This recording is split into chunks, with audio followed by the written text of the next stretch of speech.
And we're live on a Google Hangouts that might be deprecating a little bit, so I might have to use OBS next year. What's that? It's deprecating. It's failing because it's not being kept up. Google Hangouts. So you're talking about software-wise? Yeah, software-wise. Yeah, I'm losing some of the features already, such as the ability to control the sound of other people. So, for instance, I can't increase your sound.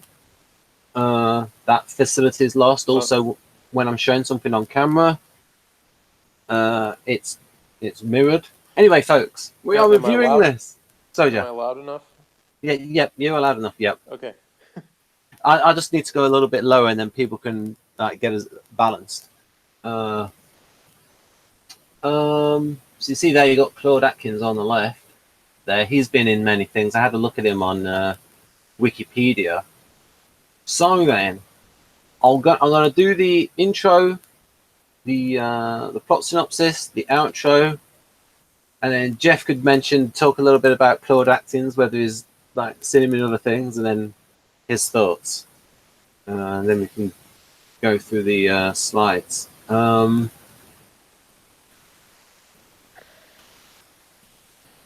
Right.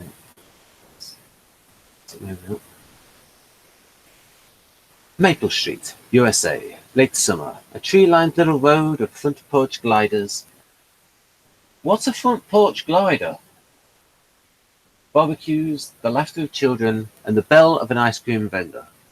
At the sound of the roar and the flash of light, it will be precisely 6:43 p.m. on Maple Street.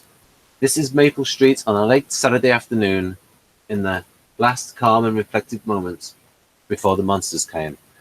I don't think that's his best intro.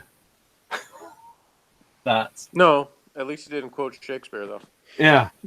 I mean, it's like he says precisely 6:43, and then on late Saturday afternoon, there's a little bit of repetition. I meant to say that, and I kept forgetting that the last couple of weeks after the one with the Shakespeare, because he did two episodes in a row where he quoted Shakespeare, and then there was the last couple were better. Yeah. Mainly because he didn't do that. Yeah. It was like the Purple Testament. Yeah. Which also, it could sound like an album by a rock group. The Purple Testament. Mm-hmm. Yeah, well, I think there's a band called Testament, so. Yeah. After what is, at first, taken to be a meteor, speeds overhead, Maple Street experiences a total power failure. Appliances, telephones, even cars. Pete Van Horn sets off on foot to find out the cause, but Tommy, a young reader of sci-fi, says he knows. Well, he also sounds a bit like a girl, though. But it's definitely a boy. It's just weird that he's got a girl's voice. Says he knows. Human-looking aliens have infiltrated Maple Street. At first, this is laughed off, but when Mr. Goodman's car inexplicably starts up for a few seconds, suspicion falls on him, bolstered by the fact that a neighbor has seen him looking up at the stars late at night. As evening falls, Steve Brand tries to get others to remain calm, but when a mysterious figure walks towards them in the dark, panic breaks out. Charlie Farnsworth grabs a neighbor's rifle and fires, killing the menace, who turns out to be the returning Pete Van Horn. Yeah. Madness prevails. Prevailed in the previous sentence. Silly fool, Charlie Farnsworth. Charlie is accused of being the alien, then Tommy. As the lights of various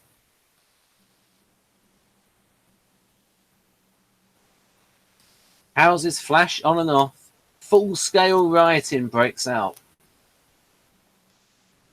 This is what happens when SJ lose the plot. From nearby, two aliens watch these events unfold. One explains to the other by manipulating electricity is easy to turn neighbor against neighbor. Maple Street is typical and only the beginning. Yeah, I'll just say before I forget it that the way those two aliens were performed, they had American theatre standard voices. The tools of conquest do not necessarily come with bombs and explosions and fallout. There are weapons that are simply thoughts, attitudes, prejudices to be found only in the minds of men. For the record, prejudices can kill and suspicion can destroy.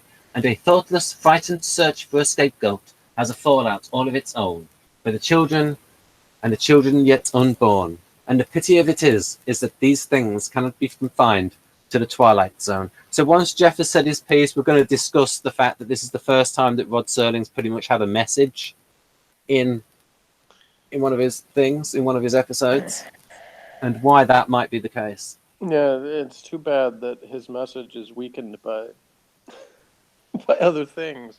Yeah. Okay, so first of all, I have to say that in previous Twilight Zones and other things that Ben and I have reviewed, we've sometimes disagreed about acting. Yeah. Because Ben's much pickier when it comes to acting choices. We'll put it that way. Yeah. And I've always said, that as long as somebody doesn't, I'm not taken out of the scene by the weakness of their performance, then as long as I buy them as the character, then I don't really mind, really think the acting is bad or distracting in a way. So this was the first Twilight Zone I can think of where there was somebody that really did, like, the episode is weakened fairly early by the guy who plays Les Goodman just being so unconvincing. And my brain is immediately thinking of, are they trying to make him sound unconvincing so that people might think, oh, he really is the alien? But that quickly goes away, and you realize that it's like he's just not very good. Yeah, I think I know which guy you mean. It's the guy with bad teeth, the one who stays up late at nights and watches the sky. Yeah, the first neighbor they suspect. Yeah. Yeah. So right from there, the episode is harmed because in order for an episode like this to work, from start to finish, you got to maintain the tension. You've got to build. I recently sent Ben a page of my Doctor Who reviews. I don't know if he's read that yet, but to use Doctor Who as an example, one of the earliest, other than the very first episode, one of the first instances of what I would describe as a perfect building of suspense from beginning to end is the episode called The Dead Planet. Right. Which, I won't spoil anything about for anybody who hasn't seen that show from the 60s. But so you don't want to tell me to tell the audience what overall story it's a part of? Well, I guess you can. That's not really much of a secret, I guess. But it was the first Dalek story. Yeah. But if you just see the first episode, you would know that because they don't actually show a Dalek in its full glory until the second episode. Yeah. The first episode is, to me, the pinnacle of what a Doctor Who episode should be, in the sense that everything is about discovery. You're not hit over the head with anything like, here's what's going to be the plot, or here's what's going, nothing is given away, in the sense that the entire thing is arrival at a place that they don't know. The only thing, there is a bit of a dramatic irony near the beginning, because they show that after the Doctor has read his instruments for radiation and shown that it's normal, after they leave the ship, or he isn't looking at it anymore, the sensor goes up and shows there's actually more radiation. So that instance would, I guess you could say, does give away something, but it adds to that building of the tension or whatever. So anyway, I said all this just to say that that's an example of, like, to me, a perfect way to do it, in that everything is built upon that through the whole thing, and then it culminates with a cliffhanger at the end. Obviously, Twilight Zone is not a serial show, so it's not going to end with a cliffhanger to set up something else. But if you're going to do a story that's all about, like, the paranoia and suspicion and what possibilities, could be the case based on these things that are happening to these people, then you've got to maintain that tension level and in fact build it so that scene with the guy, shooting the one coming back, that you're feeling just as, like, wound up as he is and thinking this could be the alien, this could be a menace, this could be, and I just wasn't. I mean, I can't say for sure that nobody in the audience would have felt that way, but to me, there's too many things along the way that break that tension and are either too silly or just too, um, like I said, the acting of that guy, just things that don't maintain that. And so when you get to what should be the climax of the episode, where somebody really takes the first action that's a real significant thing, shooting somebody, killing somebody because of this paranoia and suspicion, that's got to feel like it's justified in some way. Right. So And it just doesn't. So just to be clear for the audience, we're talking about this guy, aren't we, Jeff? Yeah. Right. Yeah. And now the guy who played Charlie, the one who ultimately shoots it, I thought he was better. He was actually pretty good. And the other guy, I think Claude Akins, you said, he's good throughout. So it's not that they're all bad actors, but that guy, to me, you really need everybody to be on that level, and they're not. So. And I'll just say that a couple of academics here agree with Jeff about the first Doctor. And this is the book called Doctor Who, The Unfolding Text, which came out in 1983. And so the 20th anniversary of Doctor Who to analyse. And it's got it there. Mystery. And it's about the whole thing and Verity Lambert wanting to have this big mystery element to her stories with the first Doctor. Yeah, it makes it so much better when you have discovery.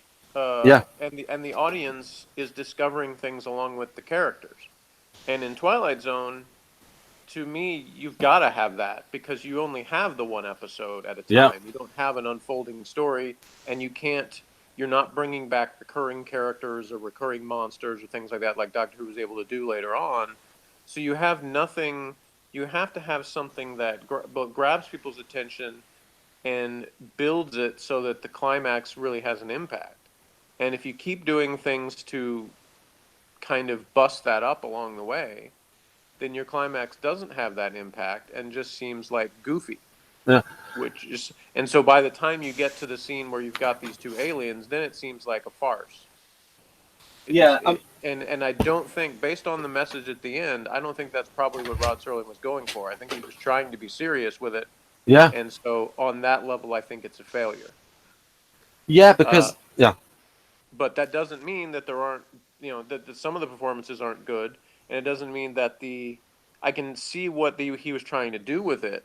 And some of the dialogue is written well. I think there's some good elements to it, so it's not terrible, but it's just not that great. And so it has. There's a few changes they could have made that probably would have made it a really good story, and it's just, unfortunately, it's sort of like the balloon is just, they'd let too much air out of the balloon, to use one of those great metaphors. So that by the time that the balloon is supposed to be popped, it just isn't around to be popped. It's just already doesn't have enough air in it. So. Yeah, there's not really enough smart characters in it. There's only the Claude Atkins character who's got a brain cell. Yeah, and that's one of the elements that works, is sort of having him as the voice of reason. But you have to have everybody else, everybody believable. And again, for it to kind of build, and it's like, there's those elements that defeated it. And it's just uneven. And I think if I was directing it, for one thing, I would have been like, hey, we got to have a better performance out of our first suspect. Yeah. But also, we've got to do a better job of building the tension and maintaining it, and it just didn't. Yeah, it's difficult being a director on television because you don't really have that control over casting. And I mean, it's easier when it's something like this, but especially if you're going on to a series, the cast isn't going to listen to you because you're gone next week. But I suppose in this, you might have a bit more of a say. Well, it might be a little bit easier in this since you're not having a constant cast. You're having, people just doing this episode. They're essentially all guest stars in every episode. Yeah. Even though you do have some actors that were brought back to do different parts, but you're not having the same characters in every episode. So probably a little bit easier But I don't know, and I don't know how much pressure was put on the director. I don't know how much Serling actually like was involved in the day-to-day production to the point, was he there like saying, well, this is what I want or this is what I don't want. I don't really know those behind-the-scenes aspects, but I don't know. Like that, what it says right there about Serling's chilling commentary. He may have written a chilling commentary. I don't know, but this episode is not chilling because of the weak elements of it. Oh yeah, I mean, I'll get onto that in a moment, folks. I'm just going to read through this text on this and the next page, and then I'll get onto the context of the era in which this was produced, in the context of the Red Scare, and when he said fifth colonists from beyond.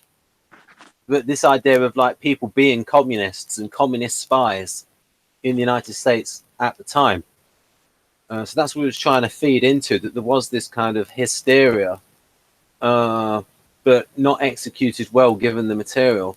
So The Monsters Are Due on Maple Street is Serling's chilling commentary on how easily neighbor can be turned against neighbor when brought up against inexplicable events, in this case manipulated by aliens in outfits from Forbidden Planet. Maybe they should have had weirder stuff come up in order to make it more convincing. Like in somebody's house, they might have Russian language broadcast or something. Like, what's going on there? Where would that come from? But if they've got the power to control it, they've got the power to say, switch somebody's radio on and pipe in, I don't know, just something to make it more plausible that would be that suspicious. I'll just read through this. Yeah, they waited too long to do the lights. They could have done like somebody's house is the only one with lights earlier, and then that changed, or use all those different elements, but have it be one at a time. Yeah. And I think you had the time to do that because they spent too much time on things that weren't as interesting. Ooh. Like, you almost could have done without the kid entirely. Yeah. I mean, the kid basically doesn't really further the plot much, except for that one, it's like the initial suggestion sort of planting the seed. I almost would have rather had that really be true, that the kid really was the alien. That would have made it more interesting to me. Yeah, I mean, because otherwise he seems like an almost useless character. Yeah, I mean, I think it's just Serling trying to be clever and comment on, like in the previous one where they had this sort of like meta commentary on what. You remember when they did with the guys that went to that planet and they thought, well, it could be this, it could be that, almost as if commenting on other stories. But he was writing a lot of scripts in this first season. I think that was part of the contract, that he had to write about 3/4 of the scripts. And there's about 35 scripts in the first season. Right, and then there's just this stuff here. This is actually quite interesting towards the end. And then just alien ship fly past in outer space was actually a shot from Forbidden Planet, upside down and backward. That's a good film, actually, folks. Forbidden Planet. That's a good film. Good special effects as well for the time, and a stood the test of time as well. Have you seen the Forbidden Planet, Jeff? No. Good film. We could watch it and review it. The real star of the show is the mob itself. Nah. And in all its individual parts, it is convincing and frightening. I think this guy might have just been... A couple of times we think this guy may have been skimming a few episodes. I mean, this was done in the 1980s. I don't know if all the Twilight Zones were out on video by that time. Especially when it originally came out in 1982. Ironic, so he might have just made this from like other episode guys, and yes, he interviewed people, but anyhow, ironically, the episode was shot on MGM's Andy Hardy Street. Why is that ironically? Is Andy Hardy meant to be a street that's all very nice and friendly? I guess, I don't know. Yeah, probably. Directed with intensity by newcomer Ronald Winston. Well, I didn't think that the direction was especially brilliant. The episode is filled with dark power, reminiscent of Fritz Lang's fine 1936 anti-fiction film Fury, starring Spencer Tracy. I think what this writer's done is he's making out it's better than what it is because he likes the message rather than the actual execution of it. Yeah. Yeah, you get that quite a lot. You That get that goes back to what we were talking about a Yeah. couple of weeks ago when it comes to Hollywood agendas and stuff like that being more Yeah. important than in being entertaining. Yeah. And I will talk in a moment about what was happening in the United States at the time in terms of Rod Serling would have known of writers who were blacklisted, and maybe even some of them were his friends. So I'm just sort of trying to explain why an artisan would like go in for a better message.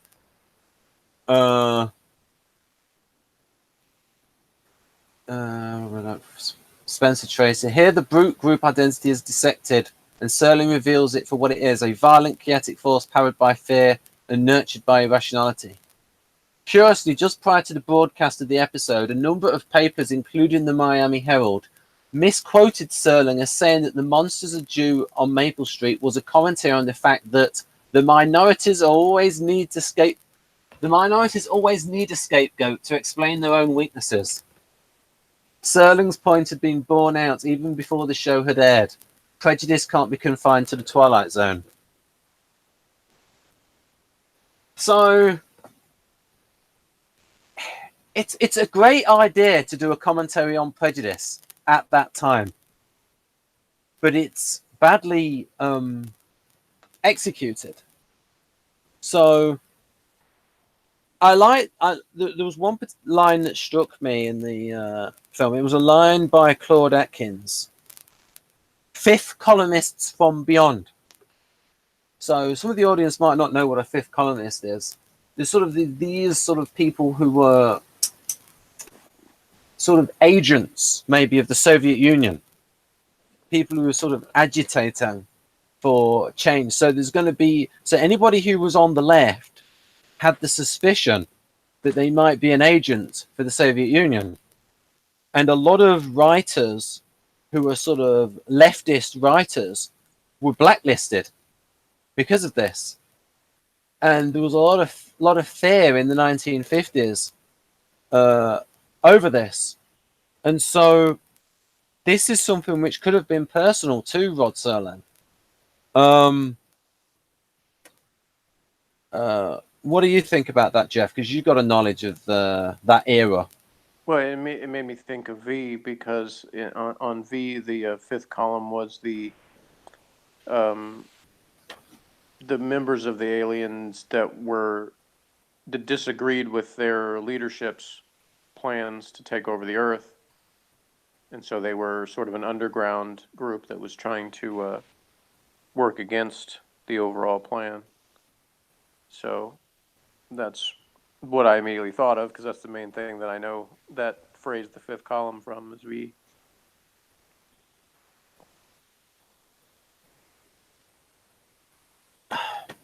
Did you hear about there was a couple that turned out to be spies from the Soviet Union? Were they called the Rosensteins? I'm not quite sure. There was this couple that living in suburbia, and they turned out to be two agents for the Soviet Union. And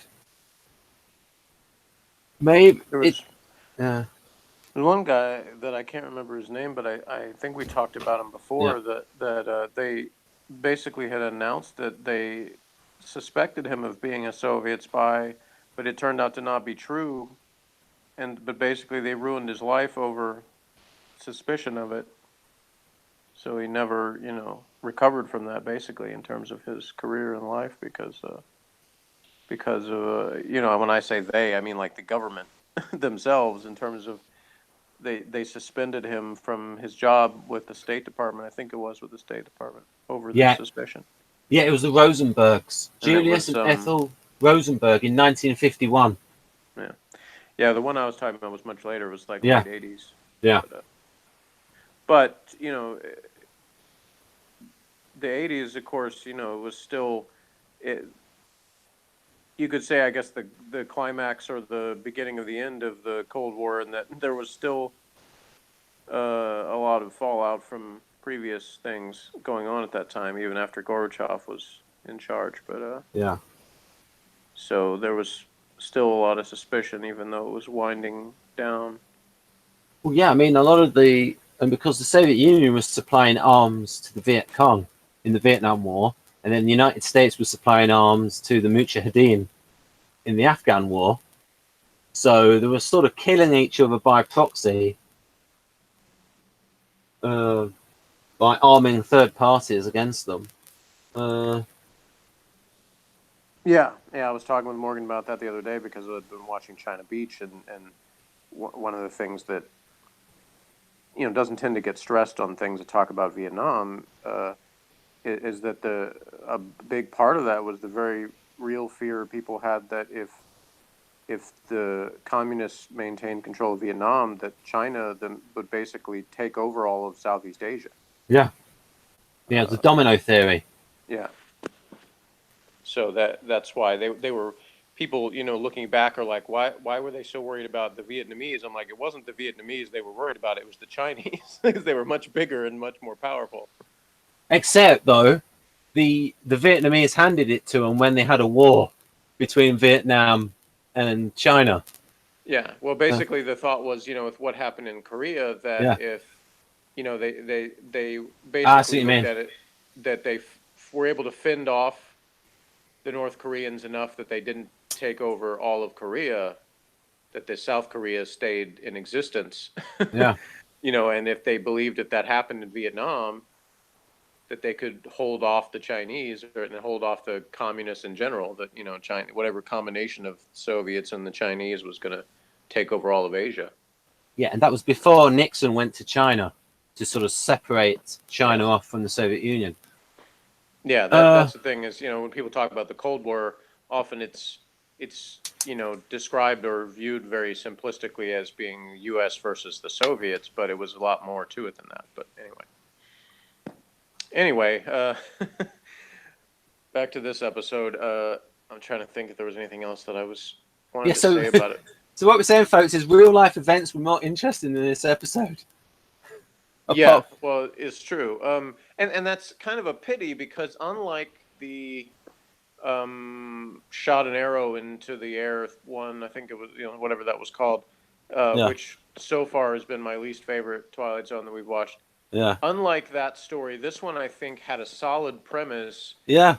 But just like you said, failed on the execution, and there were certain elements along the way that if they'd just been a little bit better, it overall could have been a great story. But because those things, in order to have a story like this be effective, you really just got to have those other elements better, including having the acting better. And when you don't have that, then it comes across too goofy and silly to take seriously, and then that overall message that he's trying to hit with just doesn't have the same impact. Yeah, it's just difficult to execute, isn't it, in terms of getting people to realistically turn against each other. It would need to be. It would need to be more elaborate. You would need to have somebody, maybe an alien. There would maybe need one of them. So we can try to solve the problems of this episode, folks. Jeff and I will try to improve it. So maybe we could have one of them who's an alien, who's like a shapeshifter, doing various things to make them suspect each other. And then, well, I mean, honestly, like, there's a scene where it's like, he comes out and looks up, or he's got a radio that might be weird. Like the threats aren't serious enough. Yeah. And they're not weird enough, and there needs to be more details said quicker, I think, about the kind of, so that it seems like these are things that they've always kind of suspected about each other, but this is what brings them out. It can't be just introduced as, oh, everything's perfect on Maple Street, but wait a minute, now all of a sudden we realize, it needs to be like that element has to already have existed somewhat, that they've already sort of had suspicions about each other, and then this is what they all come out. Yeah, they keep saying in the dialogue, like, let's bring it all out, but they don't really do that. Yeah. It's these little sort of hints towards things, and I don't know, it's again one of those things where I'm not sure if some of that could have been censored. There might have been things that were written that the network said this is too controversial or too, we can't have that. So I obviously, again, I don't know the behind the scenes stuff. I, I, I just know that whatever it is, there needed to be more impactful things yeah. written and performed. I think if this script was given to Jeff and me to try and improve, a lot of work would have to go in to it, because it's so hard to get people to be realistically suspicious of each other in that situation. We'd need a lot of backstory going on. I'm not sure that I agree, because I don't think the script itself really needs a whole lot of work. I think just some tweaking, but I think the performances need work. The direction just needed to punch up some things and do a better job of building the suspense. I think it doesn't that picture right there of the husband and wife looking shot, like if that kind of level of intensity had been maintained, it would have been more effective. But instead, when the guy shoots the dude, I just found myself saying, well, that was, there was no reason to do that. Like, it hadn't come to that level of tension yet, where they're really thinking that this guy walking toward them is probably an alien. There's no reason to suspect that at that point. Do you think there's too many people in it? Yeah, I think that's part of the problem. Yeah. Like they probably could have. It probably would have been more effective if most of the people in the neighborhood had kind of acted like it was no big deal. Like, oh, the power's out. Like, this has happened before. Let's get the candles. Whatever. If they hadn't started freaking out as quickly as they did, and they really waited until there was more reasons for people to start acting that way. Such as this woman in the background here.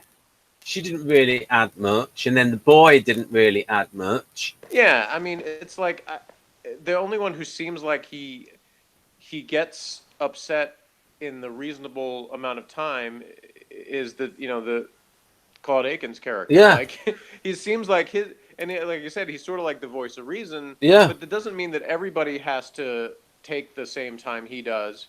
But they need to not be quite as paranoid as fast. You got to build it, and I think you have enough time to do that if you do it. I would have gone back and sort of been like, okay, is this dialogue here? Does this add to anything? No, right. Okay, it's out, and that way we save the time to focus on the things that really do. Like, you didn't need to have, even in that initial suspect, his scenes took way too long. Like, from the start of the car starting. Yeah. And all that, like, all of that was drawn out too long, and so it made it where the suspense had to be ramped up too fast later on because it didn't build right. That's been a criticism of a lot of these episodes earlier on. It's too slow in the opening, getting the opening concept out, and then it needs not enough time for everything else. It's the pacing early on is not right. And you can do that if you really have a dramatic twist at the end. Yeah. That really is what punches up the thing, it gets you. And you don't have that in this. You just have this kind of camera pan with everybody freaking out, and then, it's these two aliens kind of drolly talking about what they've done to the humans. And it seems more like a Simpsons parody than it does a real impactful episode. Yeah, I mean, it's a bit of a and they could have the aliens could have been the big one-eyed drooling guys from Simpsons, and it would have been the same. I mean, it's this thing called like Deus Ex Machina, and it's that kind of ending where yes, it's a twist, but it's a Deus Ex Machina kind of feeling to it, where it's actually a bit of a disappointment.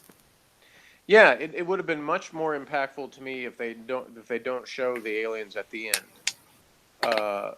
And then that way you don't waste that time, because if you leave it ambiguous at the end whether there's even this alien threat at all, it's much more. The message hits home even more, because it really because the fact that there were these aliens, it makes some of their behavior seem justified, and the whole point is it's not justified. So you're kind of contradicting your own message. Yeah, and it would have been better if one of these people was an alien. Yeah, I would even say, like, you have the real alien be one of the people, like you said, and you end them with them kind of like smiling and walking away or something, where you have this knowing look where the audience gets to know who is the real one at the end. Yeah. but you don't reveal it to the other people. You just have him satisfied that he's achieved his goal of making everybody else freak out on each other. Yeah, and also maybe engineer a situation where they sort of lynch somebody else. Yeah, which, I mean, obviously sort of happened where they Yeah. shot the other guy, you know. But yeah, that was the bit I thought was a little You bit could too even silly. You could even make the Claude Akins character be the real alien because Yeah. he's been the voice of reason through the whole thing, so you have him revealed to be the alien at the Yeah. end. But not to anybody else, just to the audience. I think Jeff and I both watched The Invaders, that 60s series. Yeah, some of it. That was creepy. That was creepy AF, wasn't it, Jeff? Yeah. And yeah, that's another example of something that did a much better job of building tension just with a few things, you know.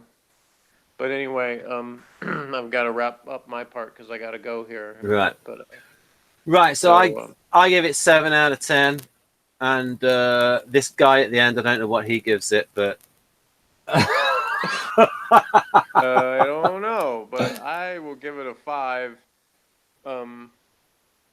So like I gave the shot and arrow in the air a 4, and so I will say the reason that this is better than that, even though I've sounded largely negative about it, is like I said, I think the premise of this one was better.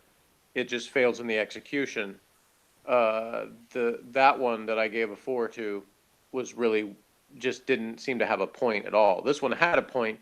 They just elements along the way made the point fall flat. So I think I give it a 5. I think I'm gonna deduct some points as well because of the fact that they had a great premise. They could have done a really good story about prejudice that was subtle, and it ended like that. So, I mean, I was probably but it didn't drag like the week before. Yeah, I was probably at the 6th level until the very end, but then the alien part at the end just that dropped it all the way down to a 5 because it was so like anticlimactic to me at the end. That did bump it up for me though a little bit. A little bit of science in there, even though. That just made it seem more farcical to me. Yeah. Yeah, Anyway. I mean. So join us next week for A World of Difference, and hopefully it is a world of difference, and it'll be more entertaining. Right then. So I'm going to stop it now, folks. Jeff has to go to tennis. Right. Yeah. Bye-bye.